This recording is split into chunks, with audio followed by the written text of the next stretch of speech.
This is the Ford Fusion 2013-2020, so the second generation. And if you have the TPMS light blinking on the dashboard, you may want to know how to reset it. But the problem is that these Fusions, they don't have the way to reset the TPMS. It will reset on its own when you drive.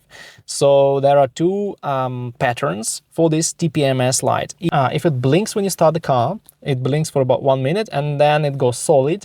It means that you have a problem with one of the sensors probably, or with the TPMS module. So you have a problem that you need to solve, and it's not really DIY. So you need to go to some tire shop, you need to have sensors checked and probably replace one of them. But when you just see a solid TPMS light on the dashboard and it doesn't blink, it means that one of the wheels has bad pressure and the pressure needs to be corrected. So you need to add air to that wheel.